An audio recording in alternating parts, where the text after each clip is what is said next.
107, ela trata sobre, né, uma obra do Oscar Niemeyer, onde ele apresenta as colunas do Palácio da Alvorada. E aí ele coloca, né, no item A, ele cita capitel, que faz referência a obras gregas, então, né, já se descarta a partir disso, porque não existe um capitel dentro da imagem. AB, o traçado simples de amplas linhas curvas opostas, resultando em formas marcantes, este é o item correto. Tá? AC, a disposição simétrica das curvas conferindo saliência e distorção à base. Essa saliência e essa distorção à base não ocorrem, então esse item é descartado. Na D, a oposição das curvas em concreto, configurando certo peso e rebuscamento. Essa peça, ela não acarreta essa característica de peso. Ela tem uma ligação com a leveza. Isso, inclusive, é uma das características, né, do arquiteto Oscar Niemeyer. O excesso de linhas curvas levando ao exagero da ornamentação. Isso aqui é uma arte moderna, né? Então, assim, exagero de ornamentação não é uma característica, né, de uma arte, não, perdão, de uma arquitetura moderna. E sim, se fosse uma obra do período Art Nouveau, aí sim a gente poderia, né, inserir exagero de ornamentação. Então, novamente, né, o item é descartado. Só para frisar, item 107, a questão 107, item B. O próximo, né, a questão 110, também de artes visuais, apresenta uma obra do Nelson Lerner, onde é um tronco com cadeira. Esse tronco, né, é um tronco simples, basicamente como se fosse retirado, né, de uma floresta, simplesmente cortou, pronto, sem nenhum entalhe, nem nada do gênero. Né, então, é o tronco seccionado, né, de maneira horizontal na árvore, e aí ele suspende uma cadeira no objeto. E aí ele coloca o seguinte: neste caso, a obra apresenta características de A, funcionais e de sofisticação decorativa. Perde a funcionalidade a partir do momento que ele tira a cadeira. A cadeira ela tem função de sentar, não dá para sentar nesse objeto. E o tronco, enfim, é um tronco que a função dele é estar na floresta, não, né, solto, cortado. Sofisticação decorativa, não existe isso. Mesmo porque sofisticação não é bem a palavra para esse objeto. É uma cadeira muito simples, muito cotidiana. Futurista e de abstrato geométrico. Né? Não existe abstrato geometria aqui, completamente sem sentido isso, e não tem ligações futuristas, né, porque, afinal de contas, é um objeto que tem uma puxada mais rústica. Como eu havia falado antes, é uma cadeira simples, né, de madeira, né, sem muitos ornamentos, não puxa nem para uma cadeira de algum designer, enfim. C, construtivistas e de estruturas modulares. Não tem a ver com construtivismo, né, a gente está falando de um período... É um brasileiro que trabalha com relações contemporâneas. E estruturas modulares, esses não tem módulos. Né? Figurativas, é um objeto figurativo. E de representação cotidiana. Sim. Então, na questão 110, o item é. Ok?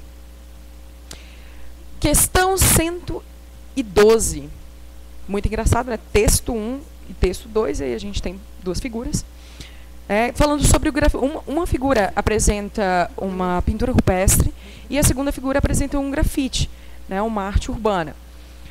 E aí, observando as imagens apresentadas, é possível reconhecer elementos comuns entre os tipos de pinturas murais, tais como, ou seja, qual a ligação que eles dois têm. A preferência por tintas naturais. Gente, grafite é feito com tinta natural? Nunca, né? Ela é feito com um material completamente sintético. Em razão de seu efeito estético. Não. Beleza, a primeira imagem, sim, ela é feita com tintas naturais, mas não é o caso do grafite. Como a gente precisa de uma ligação, item errado aí, né? B, a inovação da técnica da pintura rompendo com modelos estabelecidos. Primeiro que a pintura não é uma técnica inovadora dentro da relação do grafite, né? Claro que dentro da pintura rupestre é um início, né? Um processo inicial. Acho que não usaria nem o termo inovação. E ele rompe com modelos estabelecidos? Não. Tá? Não existe rompimento com modelos estabelecidos. Ele simplesmente, principalmente se tratando do grafite, ele se agrega.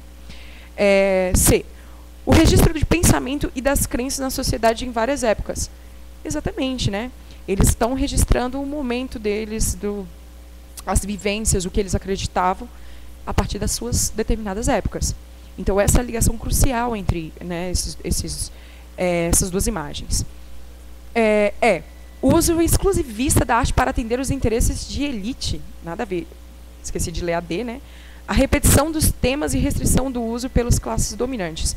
Primeiro, falar de classes dominantes. A gente está mostrando, né, gente, uma manifestação artística, que é o caso da figura 1, em que esse tipo de coisa, em classes dominantes ou elite, não eram, né, definidos.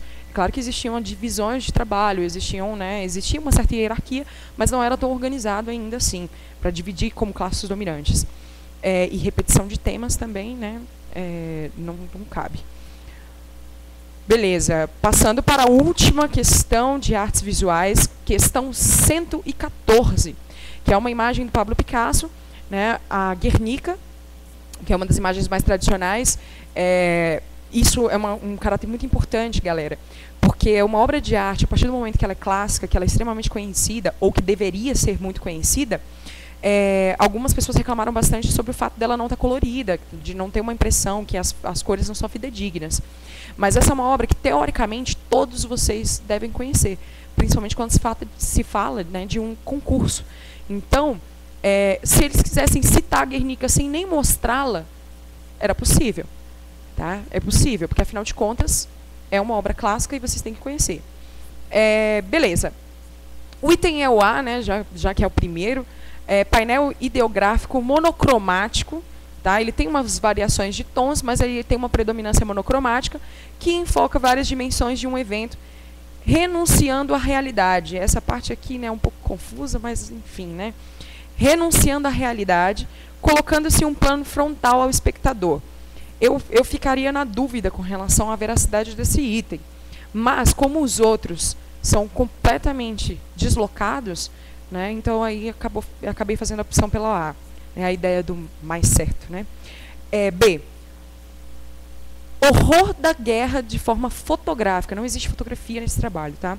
Com uso de perspectiva clássica, de jeito nenhum. Clássico é greco-romano, tá? Influências neoclássicas. Não é o caso. Uma obra que tem é cubista, né? Então é completamente diferente. É um movimento do século XX.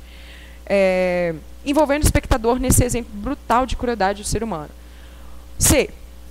Uso de formas geométricas no mesmo plano, sem emoção e expressão. De jeito nenhum. Né? É uma imagem que narra acontecimentos históricos trágicos. Então, assim, ele preza por mostrar expressões, tanto faciais quanto gestuais. Né? Então, ela possui emoção. Então, esse item também está errado. E a D. Estabelecendo dos objetos abordados na mesma narrativa, minimizando a dor humana, a serviço da objetividade, observando pelo uso de claros escuros. Minimizando a dor humana também não, né? A obra ela mostra pessoas, partes de corpos, então ela apresenta desespero. Então, assim, nada de minimizar a dor humana. Uso de vários ícones que representam personagens fragmentados. Ícones. Quais ícones, né? De forma fotográfica. Novamente, a fotografia entrando aqui para confundir a cabecinha de vocês. Não é uma imagem fotográfica, é uma pintura de óleo. Aqui citaram óleo sobre tela, né? Exatamente, mas então, galera, artes visuais é isso, tá? Tenham um bom aproveitamento aí, vejam os outros, né, as outras correções. Até mais.